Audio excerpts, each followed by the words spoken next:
Hey everybody, I want to give you an introduction to the newest project just picked up.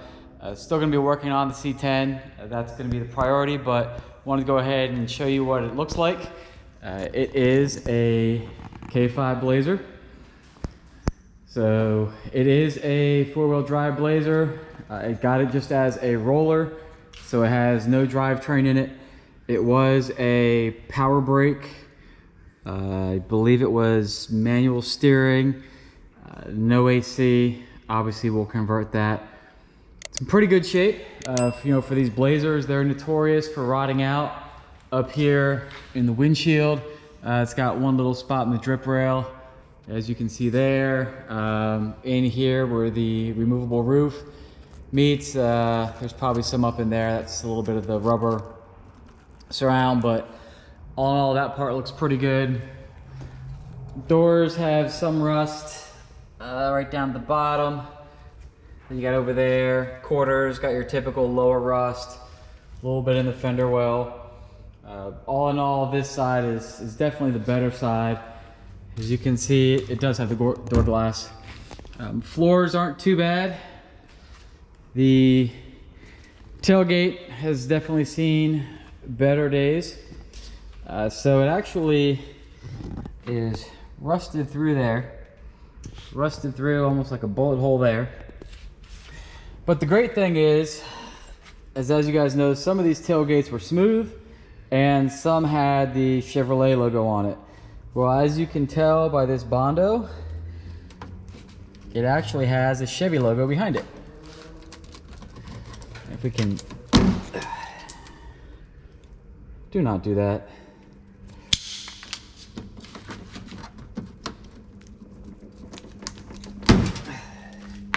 You can see there's the T for the Chevrolet logo. Again, nice thick Bondo over that. I'm gonna go ahead and just get a screwdriver real quick, or a little putty knife.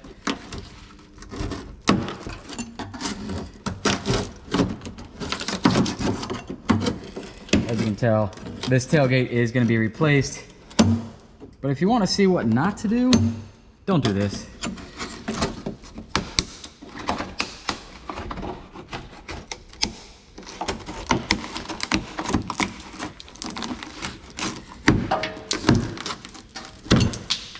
Yep, there's the V.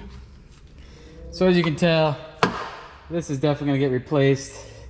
That's a nice, about ½ thick Bondo there.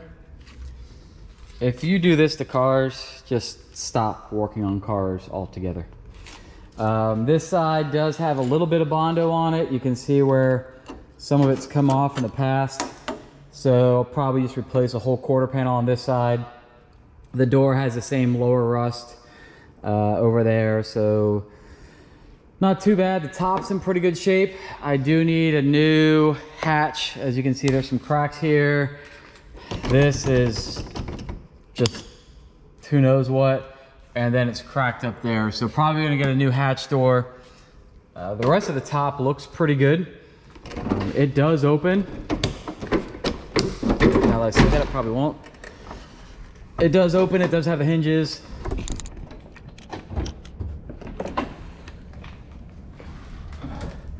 It does stay open. As you can tell, there's a lot of junk back in here. Got to kind of dig through.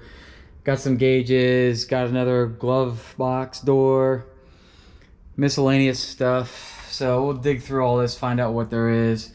Some 4x4 parts. Obviously, we're not going to need those.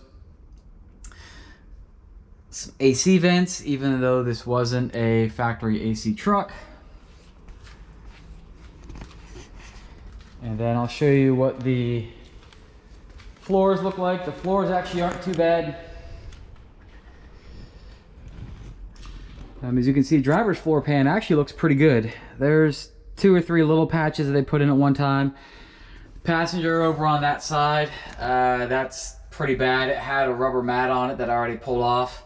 And then I'm gonna pull off the back mat. I'm sure there's probably some patching that's gonna need to go on there, but for the most part, it's pretty solid of a truck for what I paid for it. I'm gonna need some work, but it's obviously wasn't a $10,000 shell like some of the Blazers are. And that's kind of my MO, is I'm not gonna spend a lot of money for work that I can do myself. You got a badass CB radio. If someone wants that, free 99, you can have it. I'll do a new floor pan in it. It was a manual, as you can see, 3 pedals. It was 55,000, I'm sure that's, or 53,000, I'm sure that was 153,000. Needs a new dash pad, a lot of miscellaneous stuff, but not too bad. I did get from my buddy Kurt over here, he brought over a 2-wheel drive crossmember. So that's gonna be for the 2-wheel drive swap. And then I had the uppers and lowers from Tyler's Blue C10. I'm gonna get new spindles because I'm gonna use drop spindles. But for the most part, that's gonna be the front suspension that goes in there. So thanks Kurt for hooking me up on the cross member. That was a big deal. This is also some of his product he's selling. It's Suburbia Sudz detail, or Sudz Suburbia. Great, you know, waterless wash, instant detail. Then your regular wash, you can put in foam cannons. It's pH neutral. So go ahead and hit him up. Again, he's, you know, been a great friend and helped me out with the cross member as well as a bunch of other stuff. So now the next thing to go is to decide what we want to put in the drivetrain for it. Going back and forth, if I just want to do easy and do a small block, it does have the manual trans still in there. That's obviously going to go. But I could go and maybe take the small block that's in the Camaro, small block and a Turbo 350, drop that in here. Or I could go take one of the LS's I have over there. That's the 6-liter. I can clean that one up and drop that in. We'll see.